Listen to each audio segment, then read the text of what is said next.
ఉంది.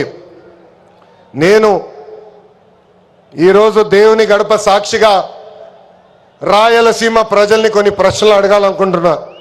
రెడీనా? తల్లిని చెల్లిని మెడబట్టుకుని బయటికి ఎంటేసింది ఎవరు? సొంత బాబాయిని లేపేసింది ఎవరు? జే బ్రాండ్లు అమ్మి పేదల రక్తం దాగింది ఎవరు? బల్ల కింద ఉన్న ఎర్ర బటన్ నొక్కి ప్రజల్ని బాధింది ఎవరు? అందరూ ఎర్ర బుక్కు అని ఏడుస్తున్నారు. ఎందుకయ్యా అంత ఏడుపు?